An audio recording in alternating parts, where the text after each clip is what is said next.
al Señor Dios que, que nos bendiga con su palabra, que nos bendiga con su amor y que su Espíritu Santo nos redarguya y nos bendiga. Si usted me acompaña a orar, buen Señor Jesús, Dios Santo, venimos clamando a tu nombre, Señor Jesucristo. Te clamamos a ti y clamamos al Padre en el nombre de Jesús para que hoy en la noche, papito lindo, tú tengas a bien bendecirnos. Te damos gracias porque tú eres bueno.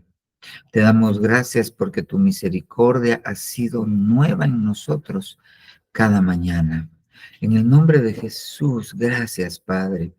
Gracias por ser fiel. Gracias por la paciencia que nos has mostrado. En el nombre poderoso de Jesús, Señor Dios, te rogamos que nos bendigas una vez más y que sea tu palabra la bendición que nos vas a dar hoy en la noche. Bendícenos, Señor, que tu palabra santa fluya con poder en nosotros, Señor Dios Todopoderoso. Te lo rogamos en el nombre de Jesús. Nosotros, papito lindo, papito lindo, primero te pedimos perdón por todo aquello con lo cual te hemos ofendido.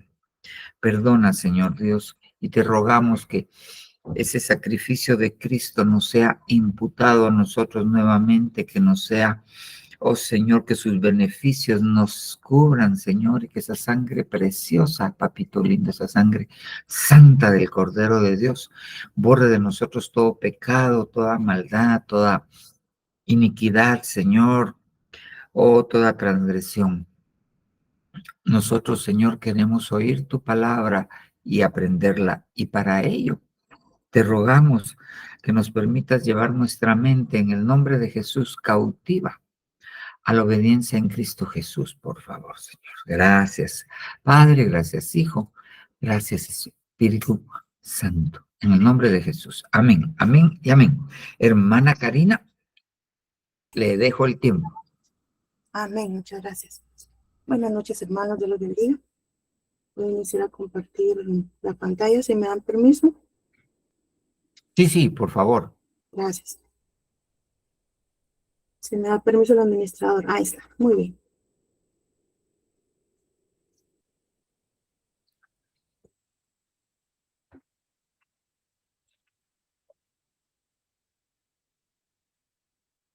Perdonen, hermanitos, dejamos la iniciar.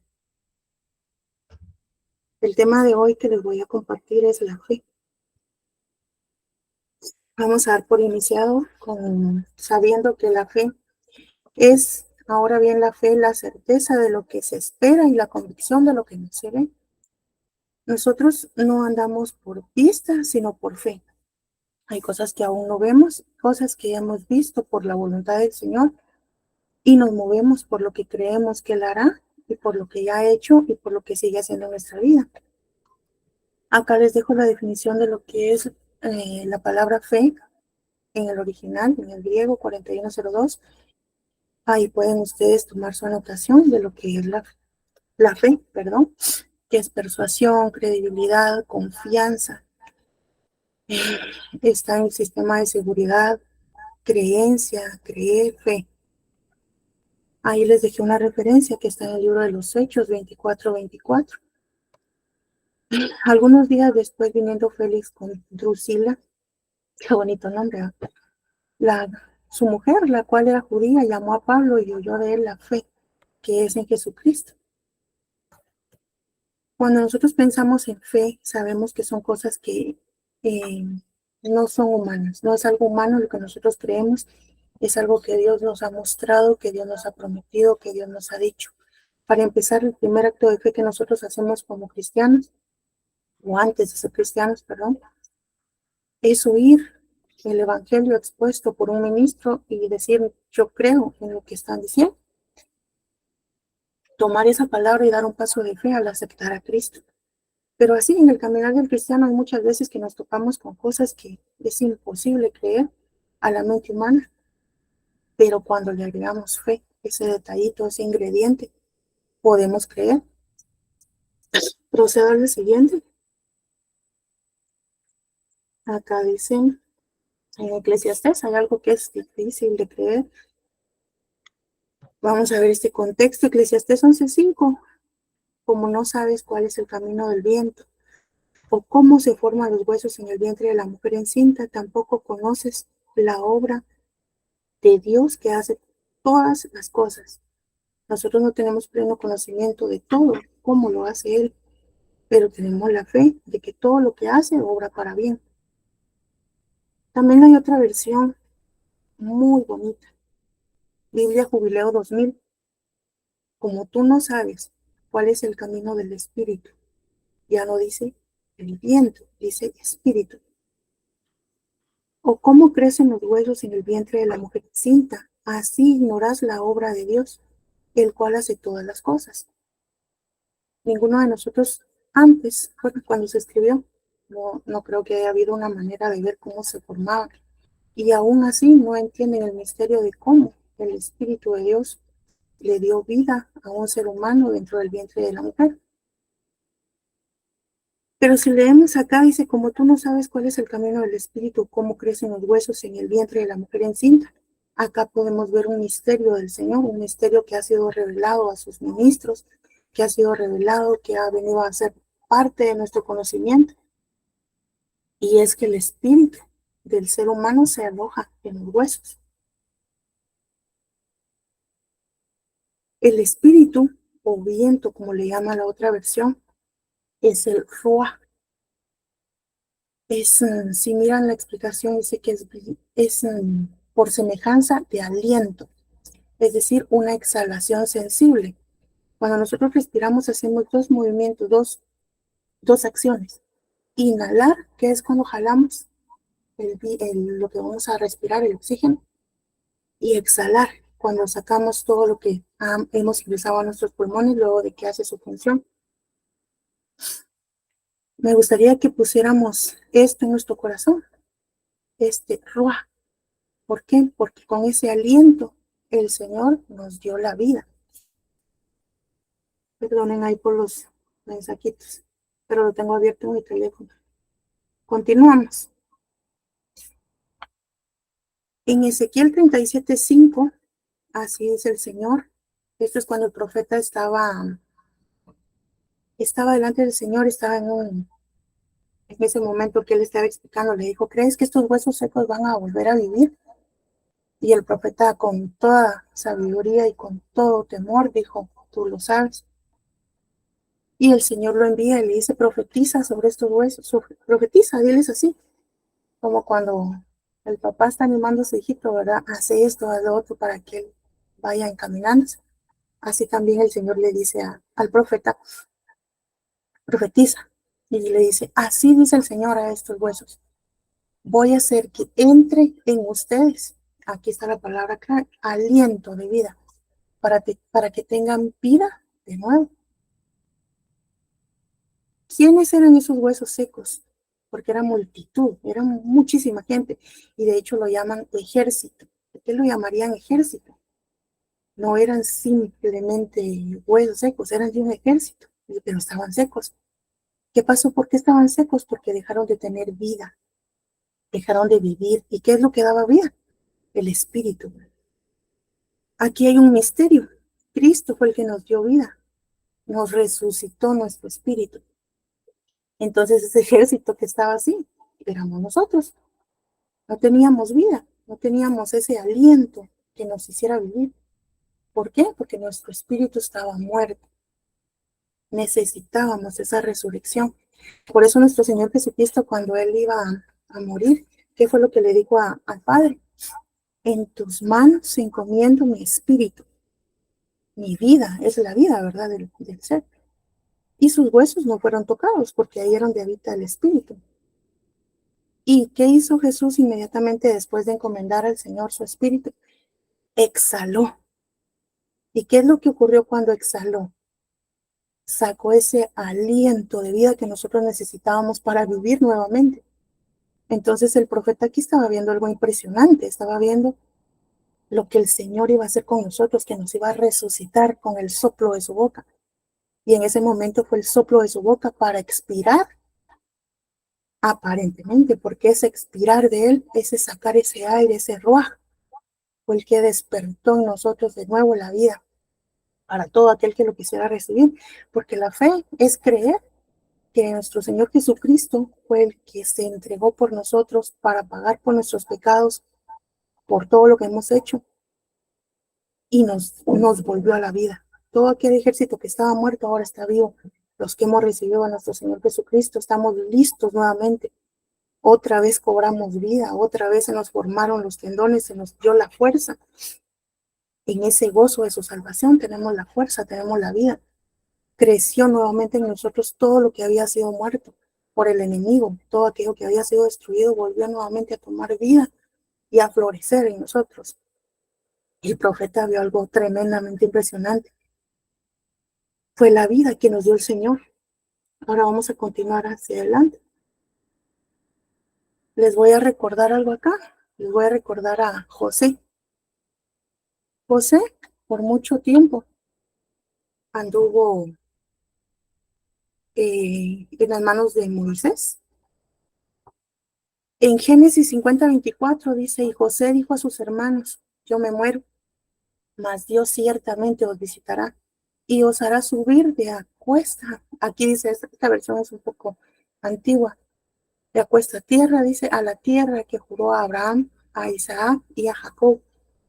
Y conjuró José a los hijos de Israel diciendo, Dios ciertamente os visitará. Si se dan cuenta, aquí encuentran la característica de la fe. Tener una certeza, saber de algo va a pasar. Él no dijo, es probable que hayan gigantes, no lo van a lograr. Obviamente él ha de haber sabido algo de esa tierra, pero aún así la fe y la convicción que él tuvo es, ustedes ciertamente van a llegar a ese lugar. Haré llevar de aquí mis huesos. Al hacer esto, el pueblo de Israel y llevar sus huesos, llevaban con él la fe de José, de que iban a alcanzarlo, que iban a lograrlo. ¿Y qué dijimos que vivía en los huesos? El espíritu, el ruaj, el aliento de vida. Ahí vivía el espíritu. Entonces llevaban los huesos de José. Ahí hay otro misterio. Moisés, dice, o sea, que cuando José pasó, aquí iban los huesos, dice Moisés, todos fueron bautizados en la nube y en el mar.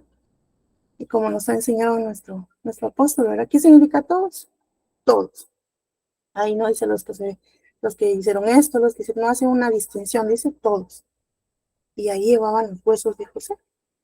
Entonces, José fue bautizado en esa manera. Su fe lo llevó hasta ahí. Él no permitió que lo dejaran atrás, porque él tenía la convicción de que a dónde se dirigía el pueblo, a dónde los iba a llevar el Señor y qué era lo que iba a hacer. En 1 Corintios 15:28 al 30.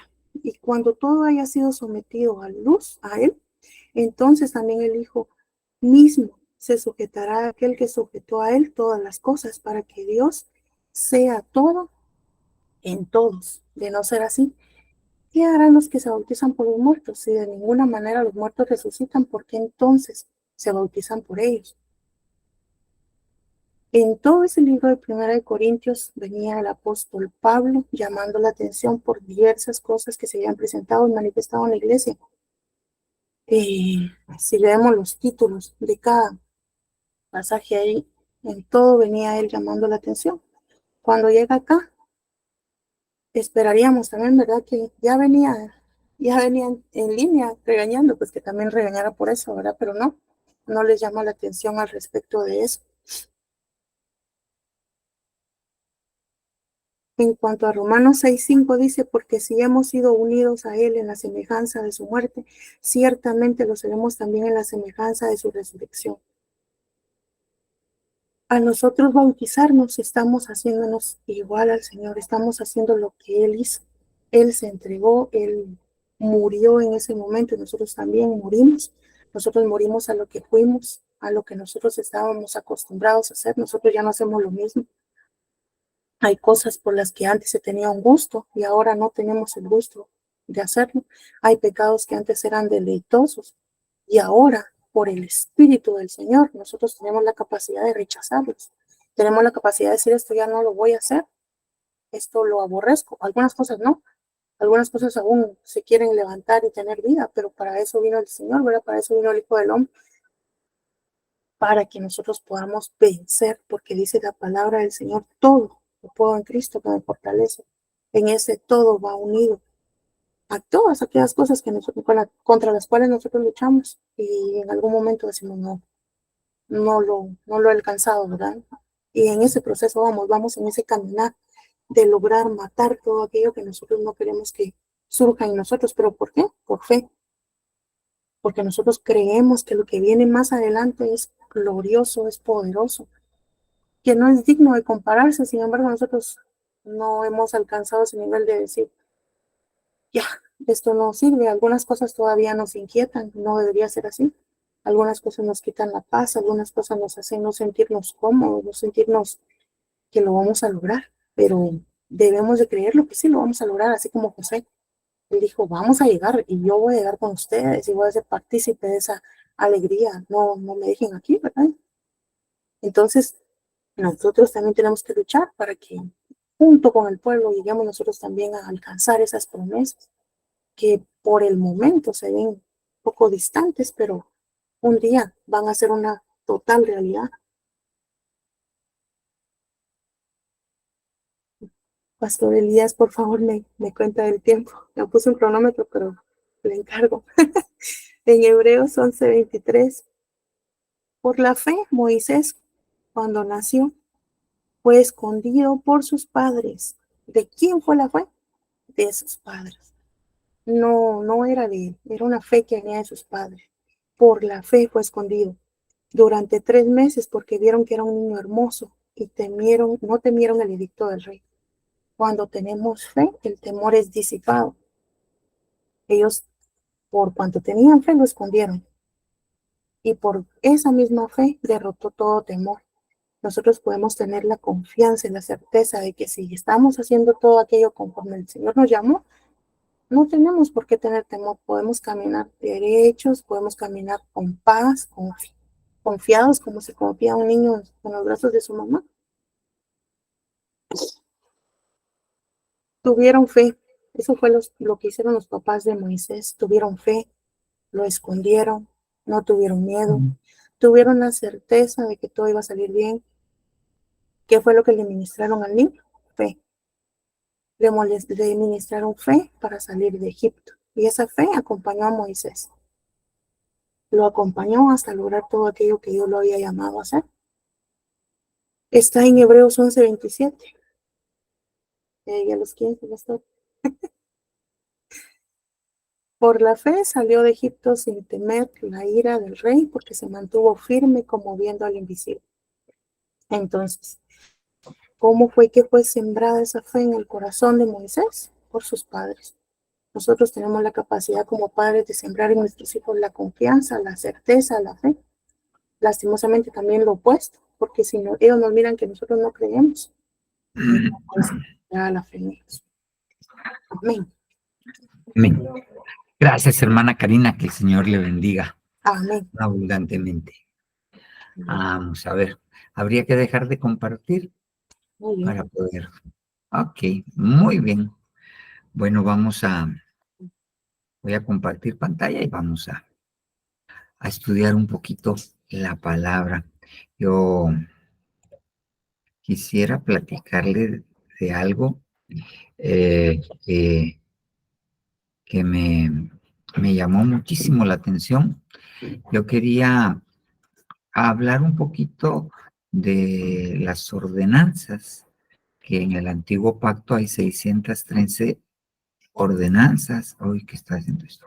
613 ordenanzas, mientras que en el nuevo pacto solamente tenemos 2 ordenanzas. Las 2 ordenanzas del nuevo pacto son el bautismo y el bautismo en agua y la Santa Cena.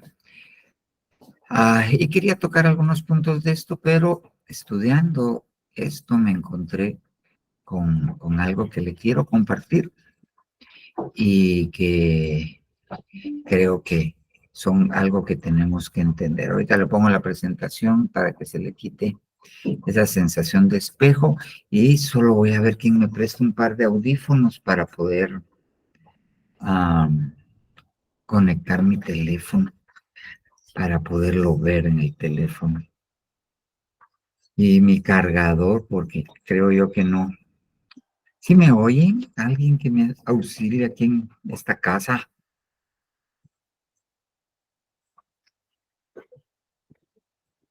Los audífonos, ahorita, hermanos, van a disculpar. No, ese es del iPad, mi amor. No, ese no es de mi teléfono. Audífonos y cargador, gracias, mi amor. Ahorita.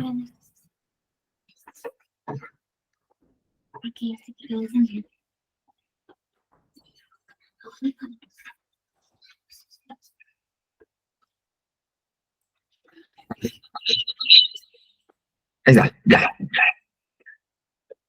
Una cebolla.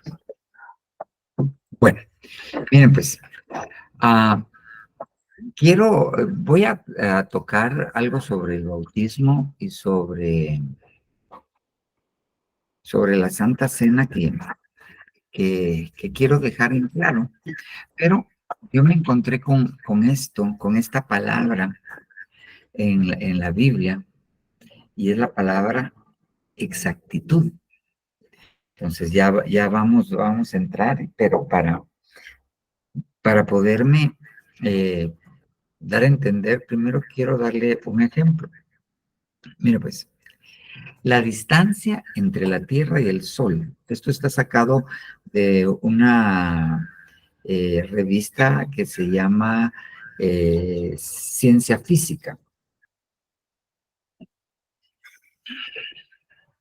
La distancia entre la Tierra y el Sol es crucial para la vida como la conocemos.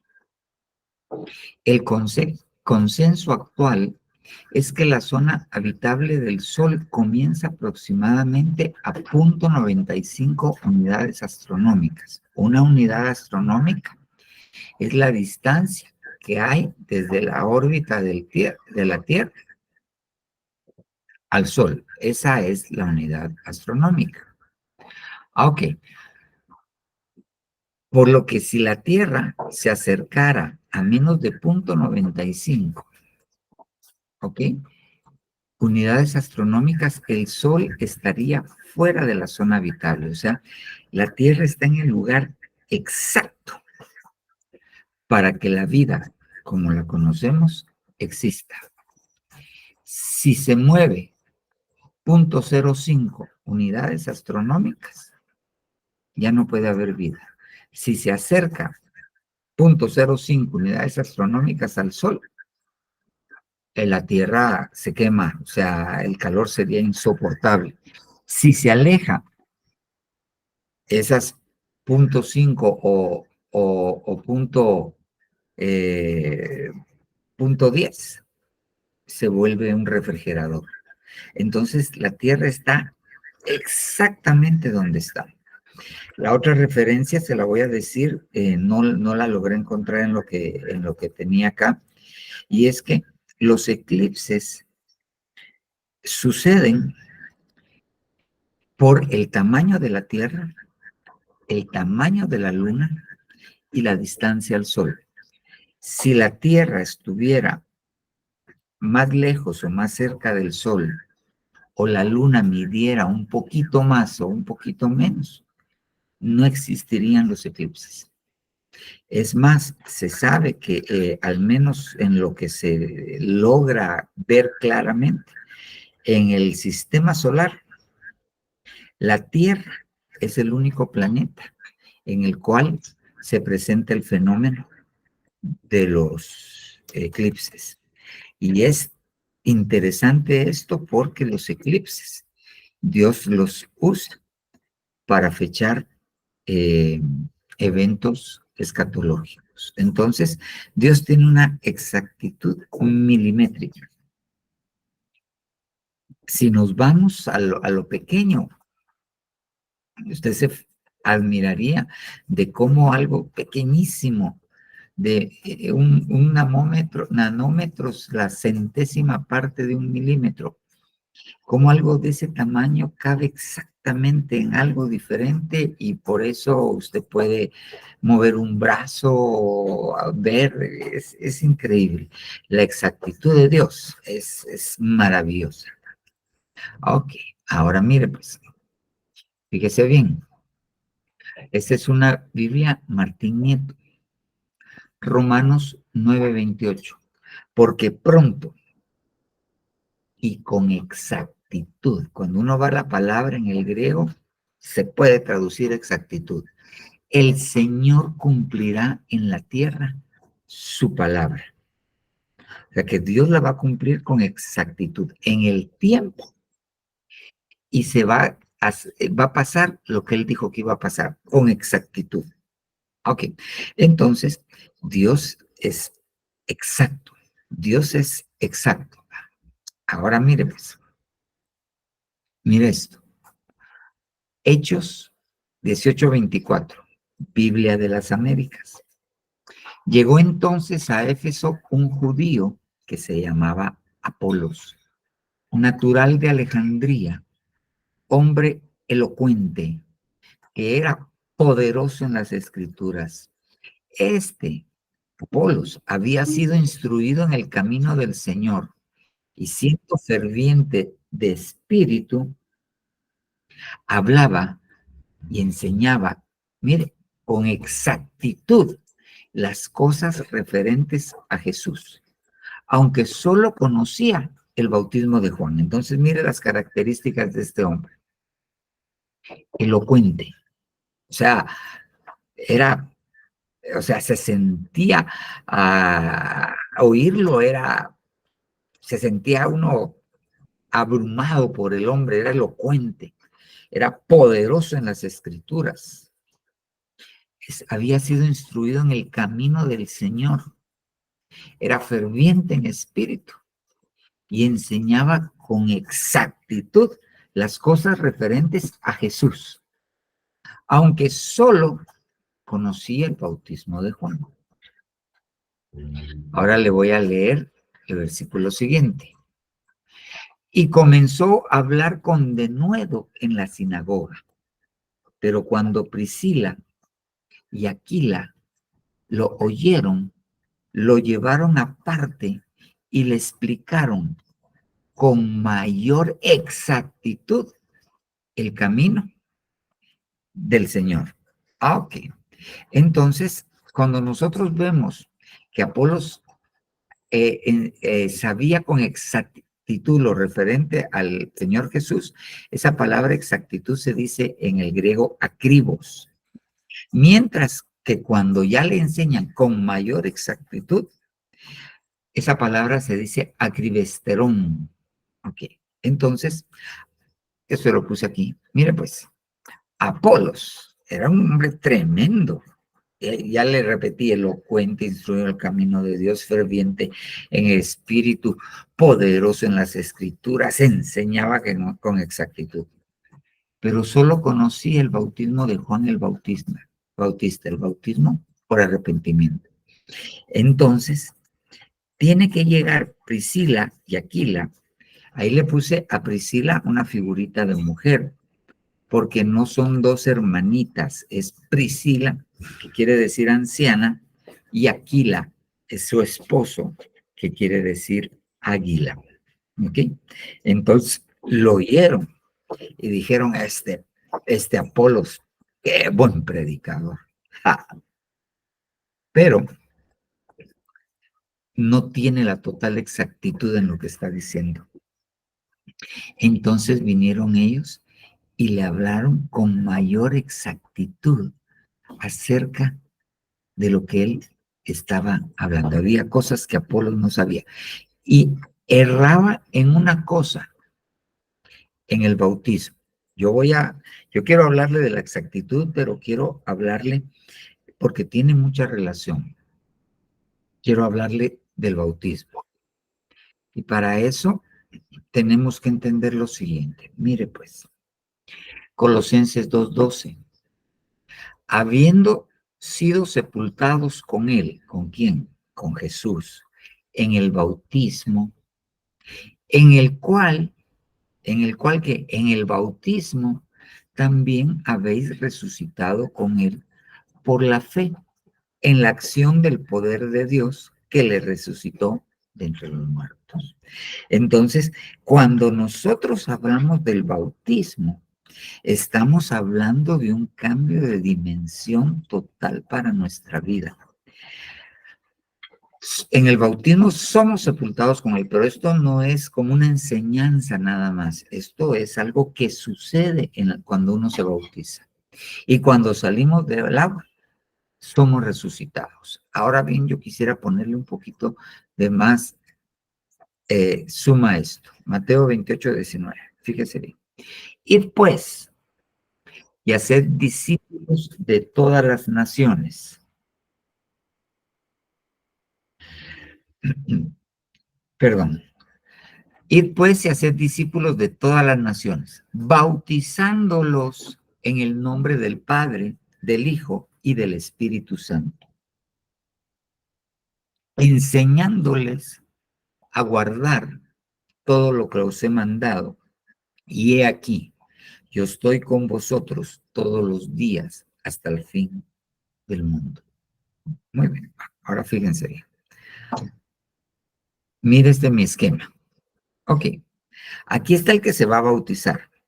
El que se va a bautizar estaba muerto en sus delitos y pecados. Entonces se le presenta el plan de salvación, el Señor se le presenta su vida y él acepta al Señor Jesucristo, lo reconoce como su Señor, como su Salvador, reconoce que el Señor resucitó y que es Dios. Ok. Y entonces cuando lo hace, pasa a ser un creyente. Pasa a ser un creyente. Y en ese momento, dice la Biblia, que él es rescatado de las tinieblas y es llevado al reino de la luz admirable del Señor Jesucristo. Ok, y ahí está como creyente. Pero entonces necesita entrar en las aguas. ¿Ok? ¿Para qué? Porque hay muchas cosas que todavía hay que vencer. Hay huesos de muerto, pongámosle así, que hay que deshacerse de ellos. Entonces, se hace uno con Cristo en su muerte. Ok, fíjese bien. Se hace uno con Cristo en su muerte. Ahora bien, la Biblia dice que el Señor Jesús, en su muerte, derrotó al que tenía el poder de la muerte. ¿A quién? Al diablo. Y que tenía sojuzgados a todos por el temor a la muerte. Entonces, cuando entramos al bautismo y nos hacemos uno con Cristo, ¿ok? Recibimos el poder de vencer al que tenía el poder de la muerte. Viene el Señor Jesucristo, viene Dios y dice, muerte, yo seré tu muerte. Y viene el Señor y muere para vencer a la muerte. Entonces, cuando nosotros nos metemos al agua del bautismo, nosotros, como nos hacemos uno con Él, entonces participamos de la victoria que Él tuvo sobre la muerte. Nos volvemos victoriosos sobre la muerte al estar en el agua. Pero, ¿ok?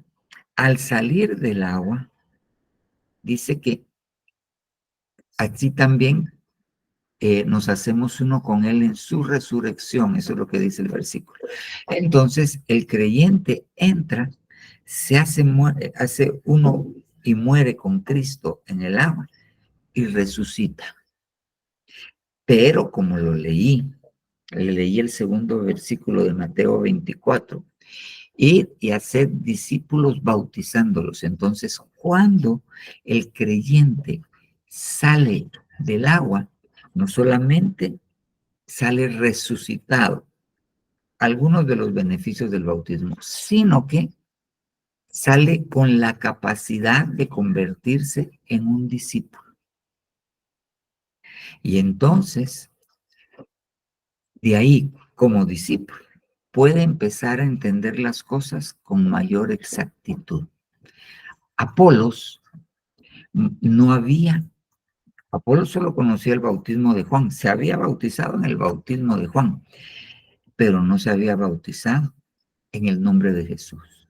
No sabía de esto, ni sabía del bautismo en el Espíritu Santo. Entonces,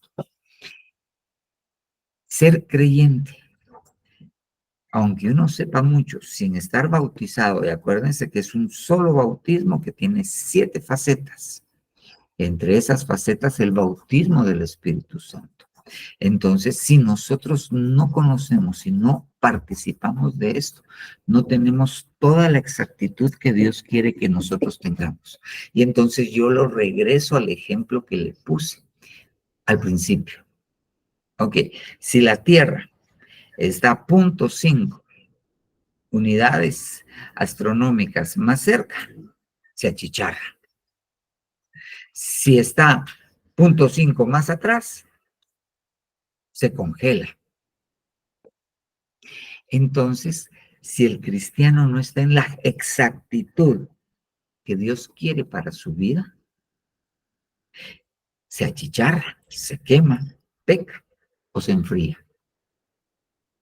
El cristiano debe estar en la mayor exactitud posible. Así como Apolos puede predicar, puede ser ferviente en espíritu, puede ser poderoso en las escrituras, puede saber con exactitud la vida del Señor Jesucristo, pero si no tiene la exactitud adecuada, no. ¿Sabe cómo es esto? ¿Cómo me lo imagino yo? Algunos de ustedes, tal vez algunos sí, algunos no, pues anduvieron en carros que no son como los actuales, ¿ok? Sino que eran carros, se llaman carburados. Tenían una su cosa redonda donde salía a presión lo que salía del motor y eso hacía que el motor arrancara. Pero el carburador había que afinarlo, tenía que estar afinado y se desafinaba el carburador. Entonces la gente que tenía carro y más o menos conocía poco, siempre en su llavero traía una cosita redonda donde tenía un calibrador de carburador que básicamente había que meter dentro de una laminita, ya a lo lejos me acuerdo, eso para ver si estaba cabal en la medida. Y si no, con la misma cosita se ajustaba. Entonces, el cristiano tiene que estar con la exactitud correcta para que su motor trabaje bien. Si no tiene la exactitud correcta, entonces no trabaja al 100%. Entonces, uno de los beneficios del bautismo es que nos convierte en discípulos, nos habilita para ser discípulos. De ahí yo tengo que sacar la siguiente conclusión. Discípulo solamente puede ser alguien que ha resucitado. Y solo se resucita cuando uno se hace uno en Cristo Jesús en su resurrección plenamente. ¿Y dónde se hace esto? En las aguas del bautismo. Entonces, eso me hace pensar otra cosa, que los que saben con mayor exactitud, ¿ok? Son los resucitados. Eso quiere decir que para alguien que no se ha bautizado, le va a ser un poquito cuesta arriba poder tener la exactitud que Dios quiere que tenga en su vida. Espero haberme dado a entender. Y aquí quiero hacer un pequeño paréntesis porque yo di algunas instrucciones para Santa Cena hace unos jueves fue, ¿verdad, mi amor? Ajá. Entonces, hubo un poquito de, tal vez no de confusión, yo he entendido esto. Por eso el apóstol dice, yo me responsabilizo por lo que digo, no por lo que usted entiende. Entonces yo se lo voy a poner de esta manera.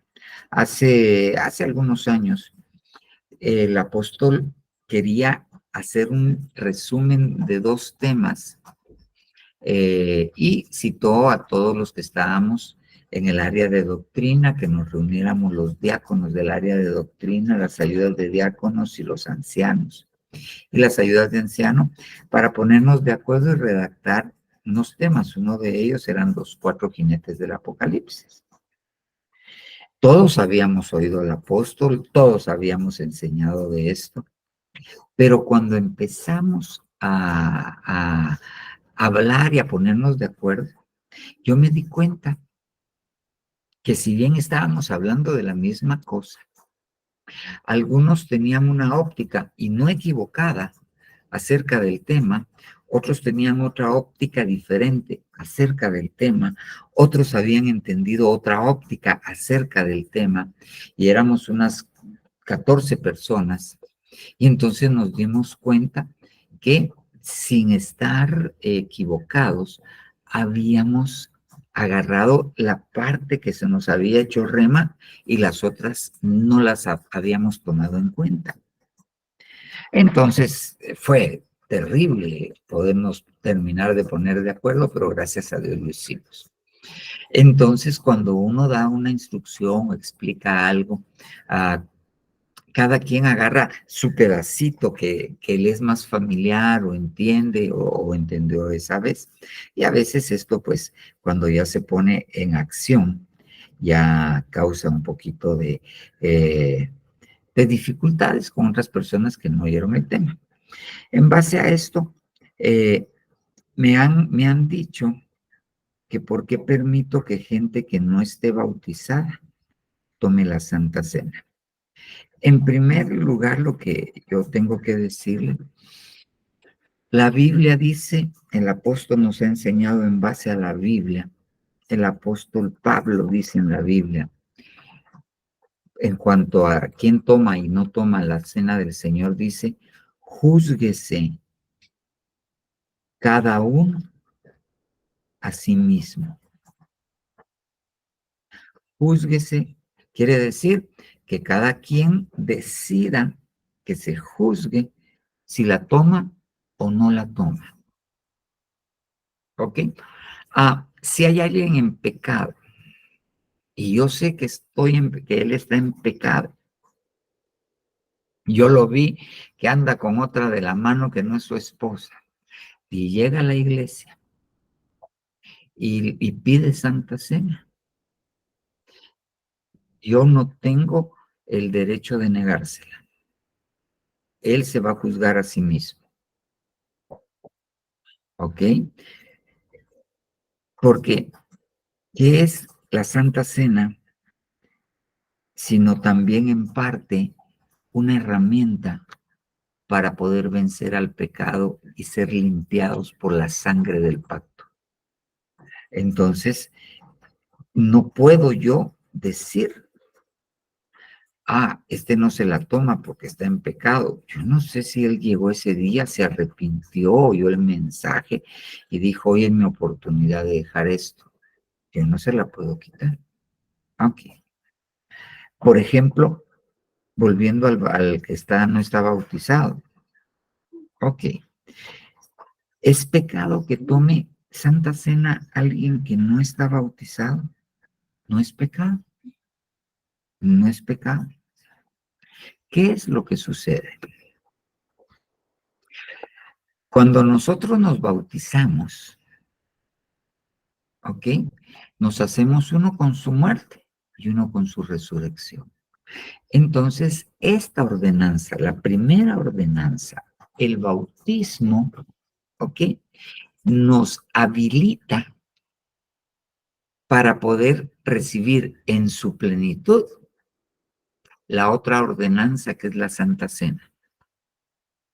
Porque la Santa Cena también, el pan es la muerte y la sangre tipifica la resurrección.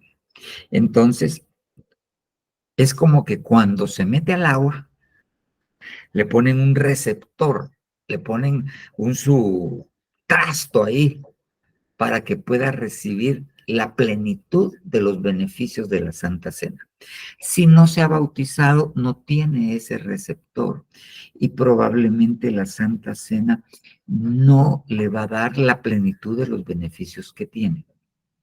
Pero que alguien que no se ha bautizado tome Santa Cena no es pecado. Eso no es pecado.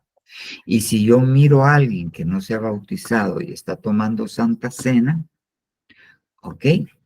Entonces es por cuenta y riesgo de él. Cada uno júzguese a sí mismo. Y hago la aclaración no solamente para que no señalemos a los hermanos, sino para que nosotros mismos esto no nos sea de tropiezo y digan, ahí le dan de Santa Cena al que caiga. El que la quiere tomar, bajo su responsabilidad. Hablamos de los niños y yo fui claro al decir, si hay un niño que la mamá dice, por favor, dele Santa Cena, está actuando por la responsabilidad de la mamá. Yo no sé qué necesidad tiene, yo no sé qué le está pidiendo al Señor, qué milagro le está pidiendo al Señor para su niño. Entonces tampoco se la puedo negar. Puedo preguntar, ¿su niño es bautizado? Sí. ¿O ya aceptó? ¿Usted quiere que tome Santa Cena o no quiere que tome Santa Cena? Entonces, ya los papás deciden. Pero no podemos llegar y decirles, de aquel lado, con aquellos, ahí se sienta, con los que no van a recibir Santa Cena, por favor. No, no, no. Tenemos que tener cuidado, porque, por ejemplo, la mamá dice, por favor, dele Santa Cena, y usted lo manda al rincón de los que no Santa Cena, el mismo niño va a decir, pues entonces no la tomo, no quiero que me diga, no quiero, le va a restar importancia a esto. Entonces tenemos que ser cuidadosos con esto. Amén, amén. Pero ahora regresemos, ya hecha la observación. Fíjese bien, ¿qué le faltaba a Apolos? Mayor exactitud del camino del Señor. Así. ¿Y qué era esa mayor exactitud? El bautismo en agua. ¿Qué era esa mayor exactitud? Convertirse en discípulo. ¿Qué era esa mayor exactitud? Recibir los beneficios al hacernos uno con su muerte. ¿Qué era esa mayor exactitud? Poder hacernos uno también con Él en su resurrección y todos los beneficios que eso conlleva. Eso le faltaba al apóstol, eso le faltaba a Apolos, mayor exactitud. Ok, pero aún así, yo regreso acá.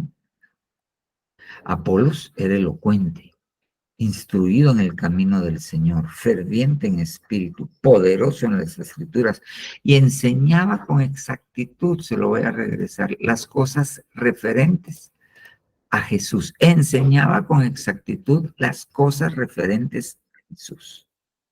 Ok, ¿estaba en pecado Apolos? No estaba en pecado, estaba en desventaja. Eso era lo que tenía Apolos. Estaba en desventaja. Muy bien. Ahora bien, vayamos a esto de la exactitud. Ya aquí, lo que quiero que entendamos es que para poder entender con exactitud necesitamos ser discípulos. Para ser discípulos necesitamos haber resucitado. Para haber resucitado necesitamos haber estado bajo el agua y habernos hecho uno con Cristo en su muerte. Para entender las cosas del Señor con mayor exactitud, necesitamos el bautismo en agua. Necesitamos el bautismo en espíritu. Muy bien. Ahora sigamos. Mira, pues, Yo le puse esta versión, Ezequiel 43:10. Tú, hijo de hombre, muestra a la casa de Israel esta casa. ¿Qué casa le está pidiendo que le muestre? El templo. Tu hijo de hombre muestra a la casa de Israel, al pueblo de Israel, el templo, mi casa, la casa del Señor. Y avergüéncese de sus pecados y entiendan su diseño. Entonces, fíjese bien, mire pues, le voy a poner una versión que es la versión Kadosh.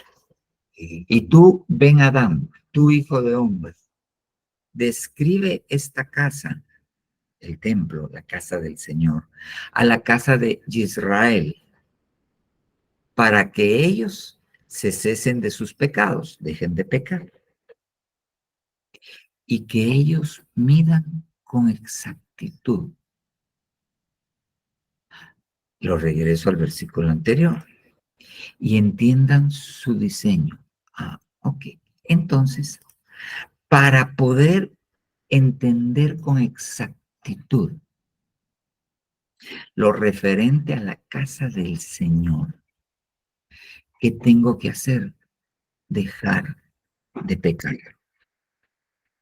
Si yo quiero entender las cosas del Señor con exactitud, yo tengo que empezar a pelear con los pecados que puedan tener yo en mi vida.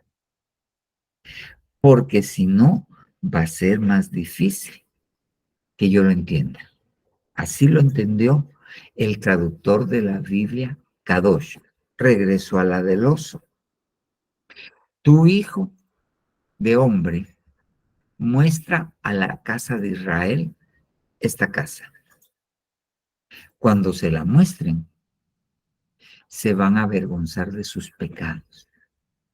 Y cuando se avergüencen de sus pecados por lo que vieron en la casa, entonces van a entender el diseño. Ahora bien, pero ¿qué es esto? O sea, cuando usted va a Ezequiel, Ezequiel le da medidas al templo, le da medidas cuánto mide el atrio, cuánto mide el abacro, le da medidas exactas, le pide que tome un cordel, le pide que tome una plomada y que vaya a medir con exactitud el templo. El templo que está viendo Ezequiel no es el templo donde estuvo el Señor Jesucristo, es el templo que va a estar durante el milenio. ¿Ok? Entonces, nosotros tenemos que entender las medidas de la casa del Señor. Tenemos que entender las medidas del templo, las medidas del tabernáculo que levantó Moisés en el desierto. Tiene medidas exactas. El lugar santísimo era la tienda que estaba ahí, que tenía el lugar santo y el lugar santísimo, tenía medidas exactas. Tenía especificaciones de cómo estaba hecho.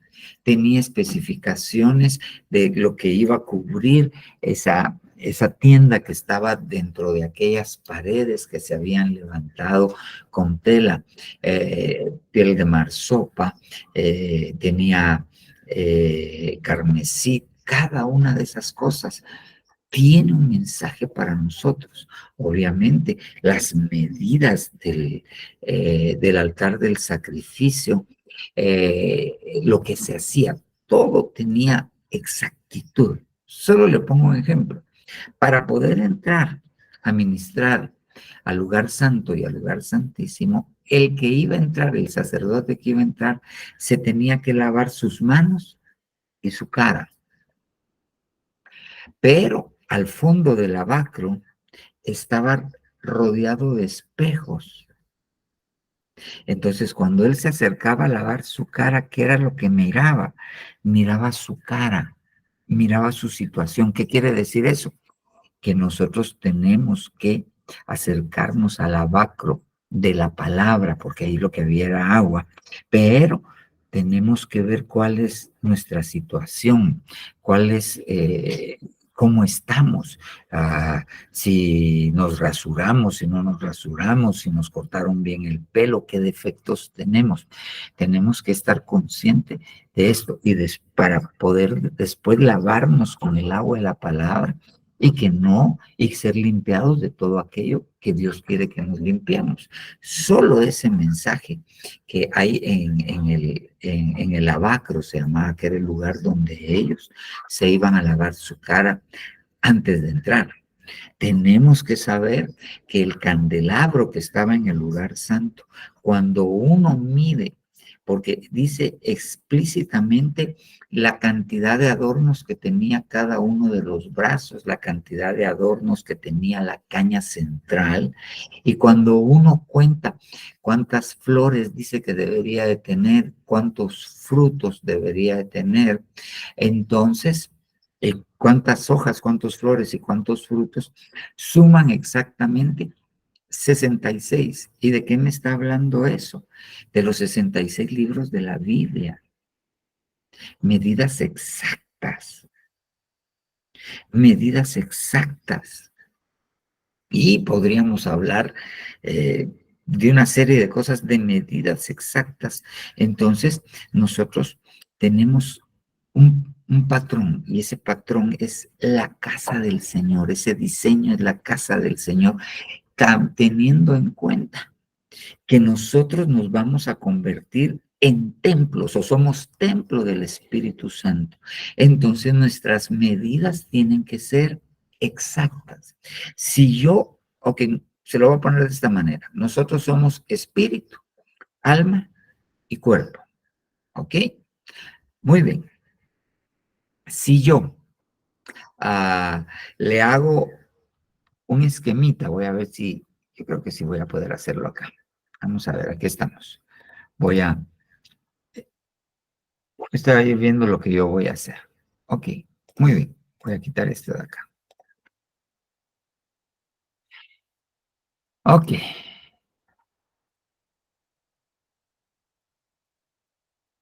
El tabernáculo del desierto. Mira pues. Aquí tengo yo el atrio. Todo el tabernáculo. Muy bien. Dentro del tabernáculo tengo yo la tienda.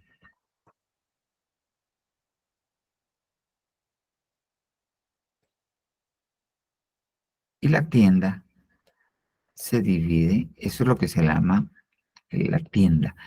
Todo el tabernáculo se llama la tienda de reunión, pero esta tienda es donde estaba el lugar santo y el lugar santísimo.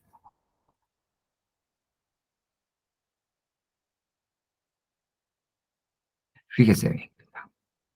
Ok, esto representa el cuerpo. El atrio representa el cuerpo. El lugar santo representa el alma. Y esto representa el lugar santísimo. Esto era un cuadrado de 20 por 20 metros. Entonces, aquí va a estar el alma. Pero que se mire, ahí dice alma. Ok, perdón, aquí va a estar el cuerpo.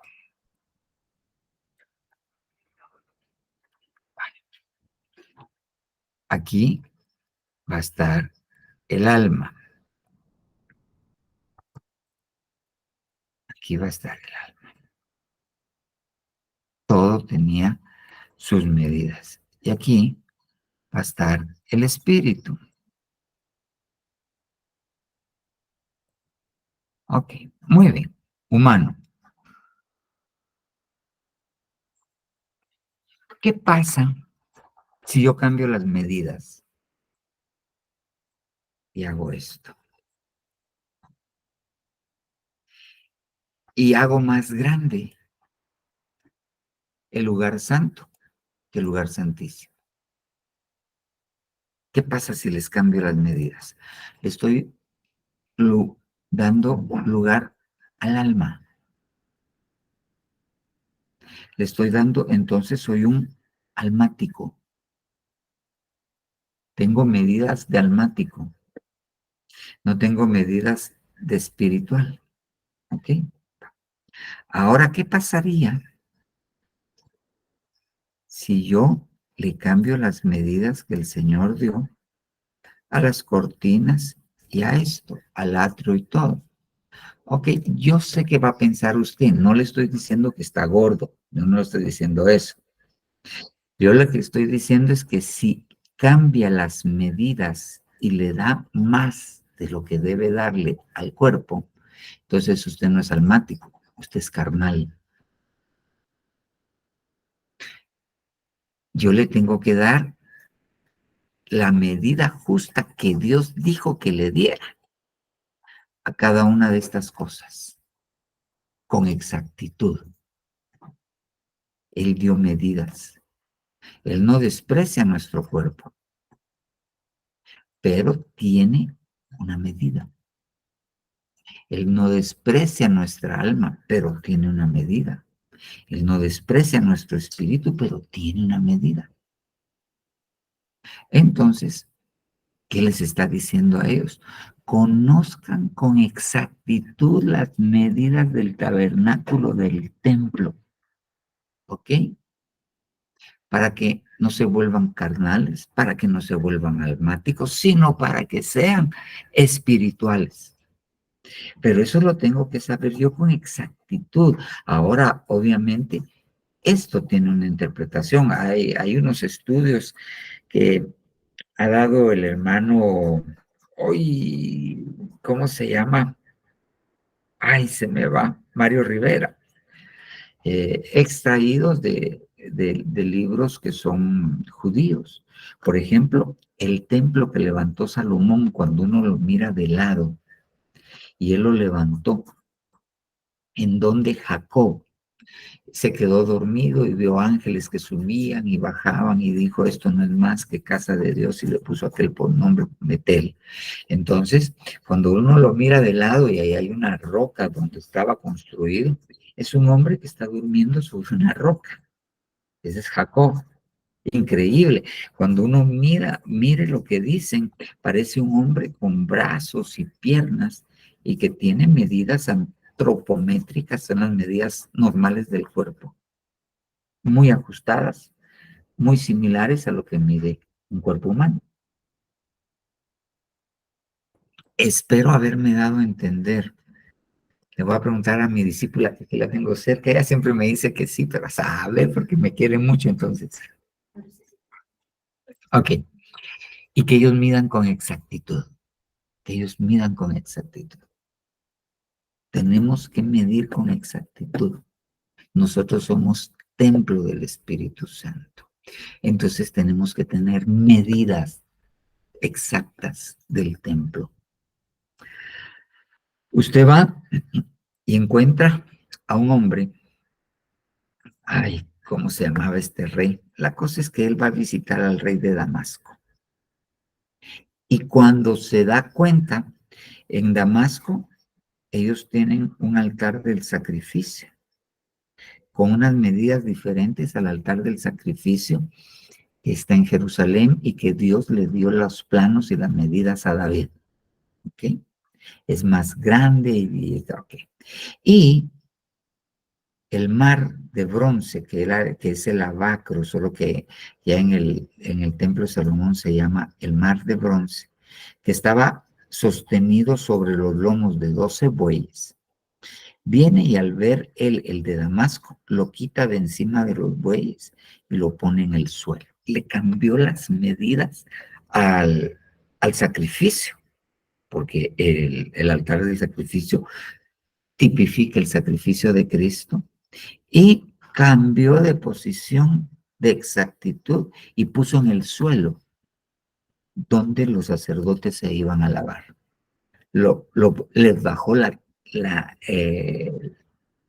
mínima que tenían que llegar. Ellos se iban a lavar y el agua salía de los bueyes, de los ministros. Los bueyes son figuras de los ministros. No, se lo quitó y lo puso en la tierra. Y se tenían que lavar ahí, en la tierra. Entonces les puso una medida terrenal para limpiarse. Cambió las medidas del templo. No eran exactas. Okay. Muy bien, va. Exactitud. Ahora mire, tenemos que saber con exactitud. BDN, Lucas 1:3. Me pareció también a mí. ¿A quién? A Lucas. No a Lucas, el muñequito de nosotros, sino al que escribió el Evangelio de Lucas. Después de haberme informado con exactitud de todo desde los comienzos, escribírtelo en forma ordenada, distinguido Teófilo. ¿Qué hizo el evangelista Lucas? Se informó con exactitud de todo lo que comenzó. Ahora déjeme, solo que la puse más adelante, vamos a ver. Mire, él se informó con exactitud. Mire cómo dice Juan 7:51 en esta Biblia que se llama Código Real. ¿Juzga acaso nuestra halaj, nuestra ley, a un hombre sin que primero lo oiga y conozca con exactitud por qué hace lo que hace? Ah, bueno, entonces Dios nos pide exactitud para otra cosa. Nosotros vamos a juzgar. Nosotros, aunque no querramos, estamos siempre juzgando. Y no que seamos juzgones, nos toca juzgar. Su muchachito rompió la televisión de plasma que todavía le faltan 24 cuotas que pagar. Ok. Obviamente usted lo siente en el banquillo de los acusados, lo juzga, lo sentencia, lo condena y ejecuta en ese mismo momento la condena que dio. Siempre vamos a tener que estar emitiendo juicios acerca de situaciones. Ok, entonces, ¿qué nos pide el Señor? Que cuando nosotros nos toque juzgar, voy a hacer un paréntesis, hay por lo menos 3 palabras para decir juzgar en el griego. Pero las principales palabras, ¿ok? Hay una que se dice crinos, ¿ok? Que quiere decir juzgar para emitir una sentencia.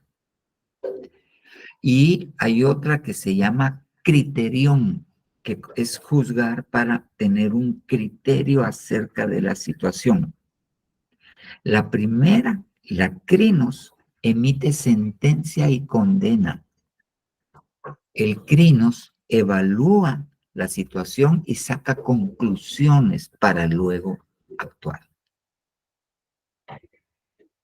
Entonces, nosotros cuando necesitamos enfrentar esto, ¿ok? Tenemos que saber con exactitud qué fue por qué hizo lo que hizo. Vuelvo al ejemplo de la tele. Usted encuentra la tele en el suelo y su muchachito de 6 años parado a la par, llorando. ¡Ja! Ahí ni le habla. Como le digo, ahí usted lo crinos y de una vez lo ejecuta. ¿Ok? Y después que le pegó, sale la persona que le ayuda en la casa. Ay, señora, si no fue él, fue el grande y salió corriendo. Ah, usted no averiguó con exactitud lo que estaba juzgando. Ok, y a veces somos así con los hermanos. No juzgamos con exactitud y los condenamos. La Biblia dice, ¿alguno es sorprendido en alguna falta?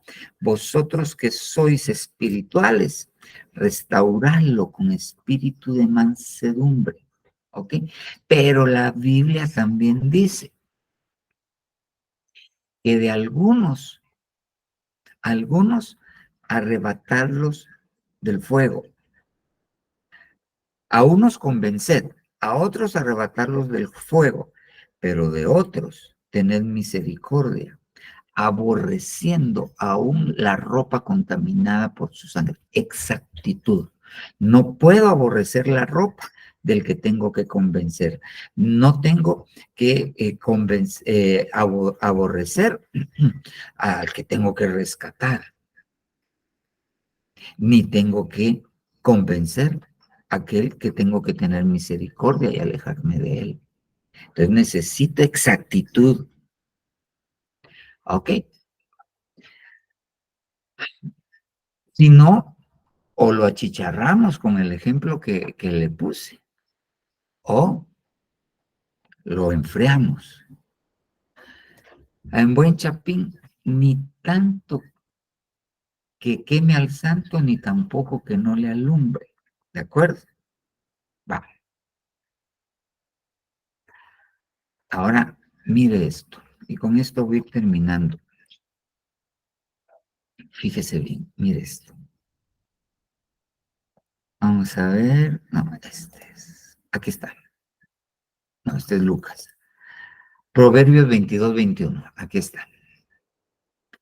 Para hacerte conocer con exactitud las palabras verdaderas, y así puedas responder fielmente al que te envía. Entonces, ¿qué nosotros debemos conocer con exactitud? Las palabras verdaderas. Entonces, ¿qué tenemos que conocer? Las palabras verdaderas. ¿Y dónde vamos a encontrar las palabras verdaderas? En la Biblia. Pero las tenemos que conocer con exactitud. Con exactitud. ¿Y cómo hago para conocer con exactitud las palabras de verdad? Vayamos a los pasajes contextuales, o sea, los pasajes que están antes de este pasaje. Estábamos en 22-21, Proverbios 22-7. Esa es una Biblia del pueblo de Dios. Palabras de los sabios. ¿Okay?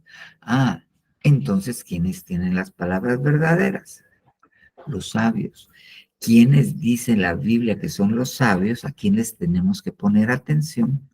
A los apóstoles. La Biblia nos dice que los sabios son los apóstoles. Por razones del tiempo no me voy a detener a explicar eso, pero los sabios son los apóstoles. Inclina tu oído. ¿Qué significa? Oye con humildad. Escucha mis palabras y presta atención a mi experiencia. Entonces nosotros, ¿a quiénes vamos a recurrir? A la doctrina apostólica. ¿Qué vamos a hacer? Tener humildad para oírla y prestar atención. Ok. Será una delicia ¿conservar qué? Las palabras verdaderas dentro de ti y tenerlas siempre a punto sobre tus labios para que pongas tu confianza en el Señor. Y hoy te voy a instruir a ti también. ¿Acaso no te he escrito 30 discursos que contienen consejos e instrucciones para hacerte conocer con exactitud las palabras verdaderas? Entonces, ¿qué hago yo para conocer las palabras verdaderas? Pongo atención a la doctrina apostólica.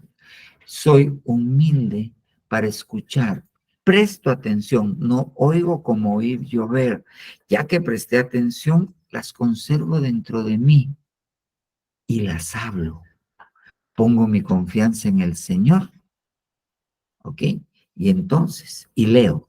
¿Acaso no te he escrito? No solo oigo, leo. Leo la Biblia, no solo oigo, leo. Y entonces voy a conocer las palabras con exactitud, las palabras de verdad. Entonces, esto es un proceso. Nosotros tenemos que tener exactitud. Y yo regreso al primer ejemplo que le puse. Si la Tierra se acerca un poquito o se aleja un poquito del Sol, todo Sishkamik. Ok. Está en el punto exacto.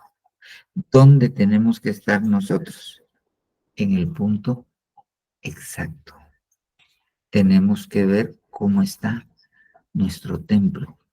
Si tiene las medidas exactas, si no, hay que darle las medidas necesarias.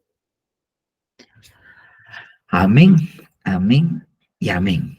Bueno, y hay otras cosas que si el Señor quiere las vamos a platicar esta semana y si no quiere pues vamos a platicar de lo que Él quiera.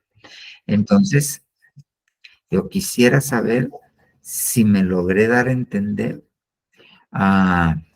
y vamos a ver si tiene alguna pregunta, si tiene alguna aportación o alguna experiencia, sí, pero vamos a empezar con las preguntas primero. A ver, hermana Anita Avilés, ya regresaste, Anita, bien quemada regresaste. A la playa te fuiste vos. No sé la playa. Buenas noches, pastor. Pastor, yo tengo una duda. Fíjese que yo sé que usted nos ha enseñado muchísimo acerca de la Santa Cena y hay muchas cosas que yo logro entender, ¿verdad? De la Santa Cena, pero he tenido un pequeño inconveniente en que cuando dice el texto,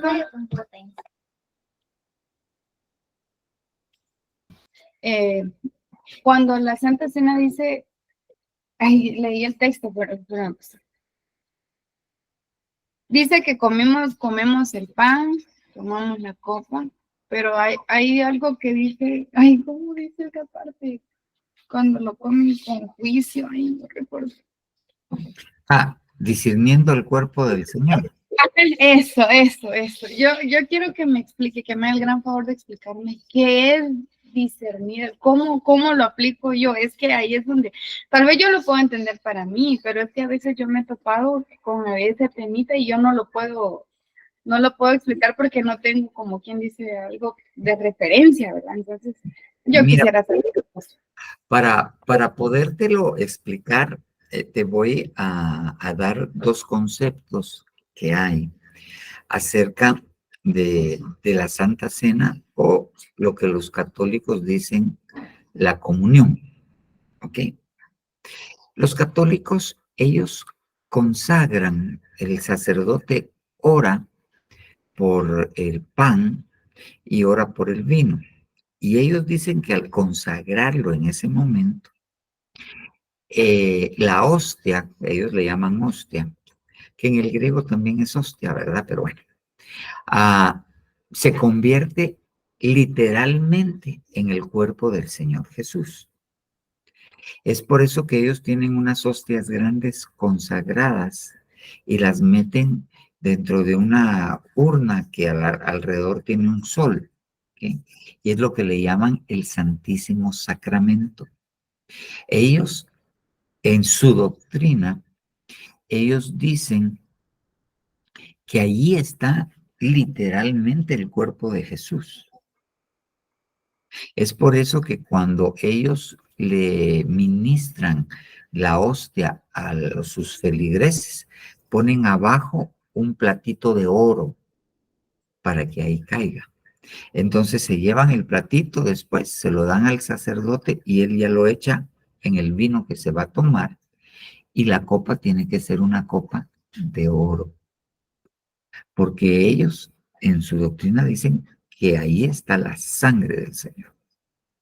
Esa es una doctrina que aún sostienen, al principio sostenían los luteranos, y después Martín Lutero terminó cambiando la que se llama la doctrina de la sustanciación, de sustancia.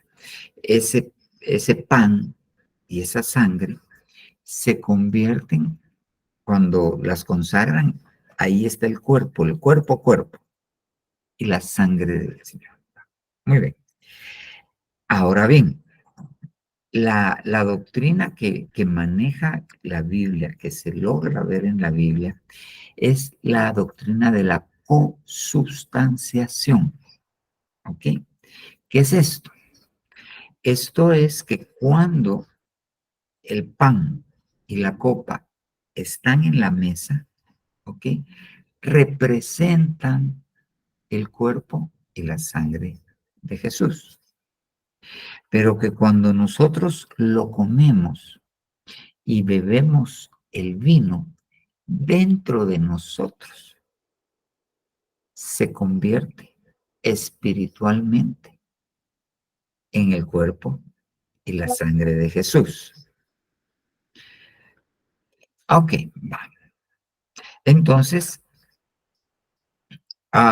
ellos tienen su doctrina chanfleada. La doctrina que está en la Biblia, pues, apunta hacia esto. Entonces tú te acercas a la mesa y te acercas al pan y al vino, que representan el cuerpo y la sangre. Entonces, tú no puedes venir y sentarte como que sin nada, como que es un rito, porque no estás discerniendo que el pan representa el cuerpo y la sangre y la copa representa la sangre. ¿Por qué nosotros decimos consustanciación? Porque cuando el Señor Jesús partió el pan, dijo, este es mi cuerpo, pero él todavía tenía su cuerpo. Y esta es mi sangre, él todavía tenía su sangre. Entonces, pero representa. Entonces, uno se acerca y dice, esto representa el cuerpo del Señor. Uno está discerniendo, uno está entendiendo.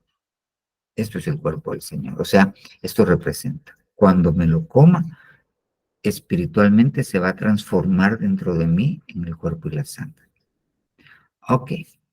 Entonces, si yo me siento, porque mi mamá me llevó y a la fuerza quiere que yo tome y estoy tomando porque ella dice, no estoy discerniendo.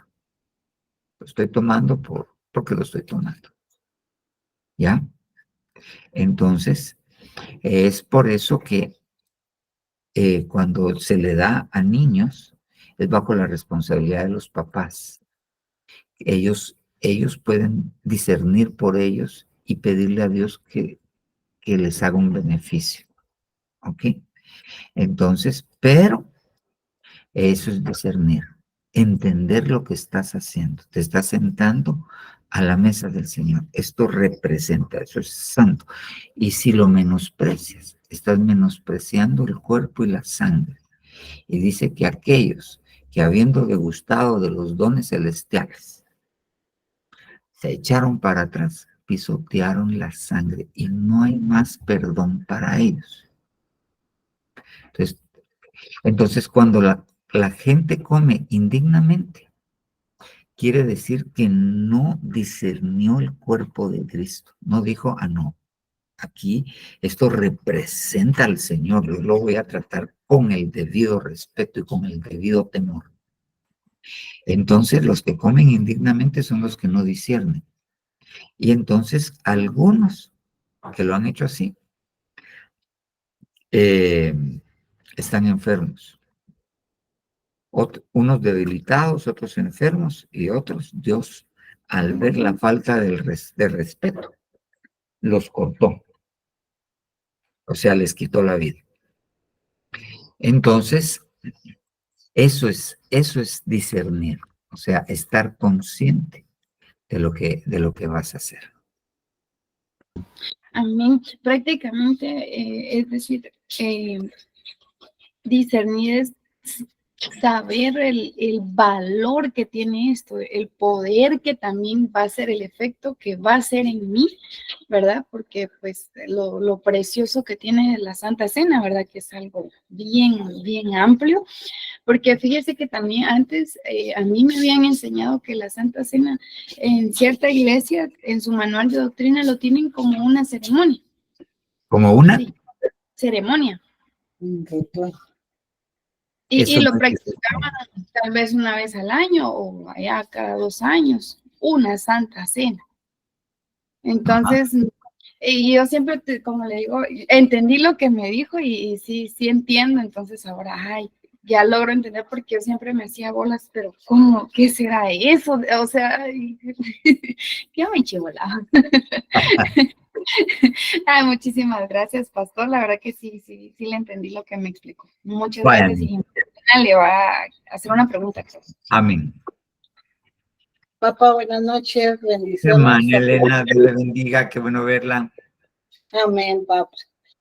Papá, esto del tabernáculo, lo que usted nos enseñaba conforme a sus medidas y todo, y cómo nos va llevando una cosa a la otra, así todo relativo, ¿verdad? Con su propio nombre, que nos habla de lo espiritual, lo carnal y ¿cómo se llama? Y lo almático. También me lleva, papá, aquel pasaje, pero no sé, eso solo lo pienso yo ahorita. Cuando Jesús le decía a aquella gente en el templo que su casa era casa de oración, no cueva de ladrones. Ajá. Él ahí hablaba de, en lo literal, pues el templo, ¿verdad? Sí. Pero aquí nosotros somos también el cuerpo, representamos al cuerpo de Cristo. Entonces, en esto, nosotros tenemos que cuidar, eso nos decía usted, tenemos que cuidar nuestro cuerpo, pensamiento, ¿verdad? Y el alma. Uh-huh. Cuidar en este caso, de no contaminarnos, cuidarlo bueno, todo lo negativo que puede existir, los frutos malos, por decirlo así, frutos podridos, que yo he entendido que es de esos frutos se alimenta el enemigo, ¿verdad? Porque como es copión, yo pienso que Dios quiere los frutos de uno, los frutos dulces y aromáticos, los buenos frutos. Pero ahora con respecto al tabernáculo, usted nos decía que nosotros tenemos que mantener esas medidas con esa exactitud, ¿verdad? Uh-huh. Porque si no nos van a llevar a otras cosas, a medidas que no son, como lo es la carnalidad, o nos volvemos muy carnales. Exacto. Muy carnales, ¿cuál era la otra? Muy almáticos. Ajá. Y menos espirituales. Exacto. ¿Sí estoy bien ahí? Sí. Bueno, papá, entonces es que me llamó la atención eso, porque si representa el cuerpo de Cristo, quiere decir que debemos de cuidar nuestro ser integral. Amén. Amén. Amén. Ay, vaya, gracias, papá. Padre, Qué bonito tema. amén. El tema está bien bonito. Ok, muy bien. Vamos a ver si hay alguna otra pregunta o alguna aportación. No, hoy están calladitos. A ver, ¿quién levantó la mano ahí? Edgar Samuel Bach decía. Sí. A ver, hermano Edgar. No, lo que yo entiendo por discernir, o sea, examinarse a sí mismo a la hora de tomar la Santa Cena es entender que no soy digno de tomarla, que yo le fallo, que soy pecador, ¿verdad? Pero entonces a la hora de tomarla, Él me hace digno, me perdona, me limpia y me da una nueva oportunidad. Eso es lo que yo entiendo. Sí, pero no estamos hablando de lo mismo, ¿ok? Porque dice, para tomarla, pruébese cada uno a sí mismo. Nosotros nos acercamos a la mesa y nos tenemos que probar, o sea, ¿en qué condición vamos? Estoy en pecado, ok, ¿la tomo o no la tomo? Ok, yo quiero dejar de pecar y la Santa Cena me sirve, me ayuda, es una herramienta, me va a limpiar. Ok, voy a tomar la sangre del Cordero y va a limpiar la maldad que hay en mí. Voy a tomar la genética de Cristo y va a cambiar mi genética, eso que no puedo yo sojuzgar. Entonces, la tomo. Cada uno júzguese a sí mismo. ¿La tomo o no la tomo? Pero, aparte es que cuando la voy a tomar, tengo que discernir el cuerpo de Cristo. Eso dice el versículo. Entonces, yo me pruebo, ¿la tomo o no la tomo? Ok, ¿y con qué propósito la voy a tomar? La voy a tomar. Segundo, entiendo lo que voy a hacer, entiendo que esto representa el cuerpo y la sangre de Cristo, entiendo que esto cuando entre dentro de mí espiritualmente se va a volver en el pan se va a volver el cuerpo y la sangre se va y la copa se va a volver sangre. Entiendo que aquel que coma del cuerpo y beba de la sangre del cordero va a tener vida eterna, y lo entiendo. ¿Ok? Eso es entenderlo. Entonces son dos cosas. Yo me juzgo si la tomo o no la tomo. Y al acercarme a la mesa, tengo que discernir el cuerpo de Cristo. Sí, porque si nosotros la tomamos dignamente, pues ahí claramente lo dice en hebreo, ¿verdad? Unos están enfermos, otros duermen, ¿verdad? Entonces, pero ¿cómo vamos a ver el cambio? En la manera, en nosotros mismos, pues, porque el que se juzga es uno mismo. Y la Santa Cena para mí le da sabiduría a uno, le da entendimiento, Sí. y uno ve su condición cada mes. O sea, al terminar, ¿qué hizo la Santa Cena, digamos, de enero para finalizar a mí? Enero, ya voy a tomar la de febrero, por ejemplo. ¿Qué hizo? O sea, uno tiene que ir viendo un cambio en su vida, ¿verdad? Entonces yo entiendo eso. Yo le agradezco, pastor, por ello y muchas gracias. Vaya, Edgar. Hermana Jennifer de Franco. Dios le bendiga. Amén, hermana. Es Génesis la que tiene una duda. A ver, Génesis. Es que un día yo bajé abajo al salón de niños Sí, porque si bajas arriba, estaría fregado. y la hermana nos dijo que si estábamos bautizados, sí podíamos tomar Santa Cena y si no estamos bautizados, no podemos tomar Santa Cena. Ahora, mira, pues, ¿te va a pasar algo malo si no estás bautizada y tomas Santa Cena? No, no. Tú pues ya tienes 12 añitos y creo que comprendes, 12 tenés, ¿verdad? 11, va. Pero ya entendés. Tú ya sabes qué es bueno y qué es malo. ¿Ok? Ya sabes cuando te tenés que ir a esconder porque te van a dar por lo que hiciste y cuando estás tranquilo. Va, ok. Entonces, tú ya entiendes un poquito. Entonces, si tú tomas Santa Cena, vas con entendimiento. Tú sabes que es la cena del Señor y has entendido todo esto. Ok. Pero no estás bautizada. ¿Vas a pecar con esto? No. ¿Te va a pasar algo malo? No. Lo único es que la Santa Cena tiene muchos, pero muchos beneficios cuando la tomamos. Dios nos bendice con muchas cosas. Pero como no estás bautizada, esas cosas no pueden entrar en ti. Lo que hace el bautismo es que hace que esas cosas, esos beneficios puedan entrar. Si no estás bautizada, entran algunos, pero no todos. Cuando te bautizas, se abre y todos los beneficios pueden entrar. Esa es la diferencia. A raíz de eso fue que vimos. Entonces, nosotros tenemos que, como ustedes son jovencitos, niños, porque si te digo niña, ya decís que no sos niña, pero... Ok, entonces tú tienes quien te cubra, o sea, tus papás. Entonces, ellos deben platicar contigo y decirte, ¿la quieres tomar? Sí, ¿por qué? Y ellos decir, bueno, tómala, no hay problema, ¿ya? Eso fue más o menos la instrucción que yo quise dar. Ahora bien, yo te tendría que hacer una pregunta, ¿por qué no estás bautizada? Bien, ya. Entonces, Es que esa era mi duda, que por qué es que ahí había un niño y no le dieron Santa Cena.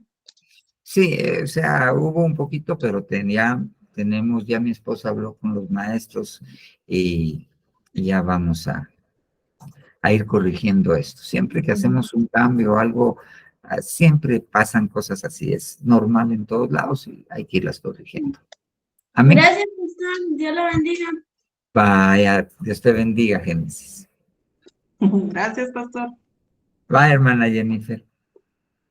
Bueno, hermanos, ¿no hay ninguna otra pregunta? Bueno, o todo quedó muy claro o no se entendió nada, pero bueno, que sea el Santo Espíritu el que nos ayude. Acompáñenme a orar, por favor. Papito lindo, Dios bueno, Dios todopoderoso, venimos delante de ti, Señor, suplicándote. Nosotros, papito lindo, queremos, Señor Dios, conocer las palabras de verdad con exactitud y ponerlas por obra, papito lindo. Nosotros necesitamos comparar las medidas de tu casa, Señor Dios, para saber si estamos trabajando para darle la medida exacta al templo que somos nosotros. Ayúdanos, papito lindo, en el nombre poderoso de Jesús.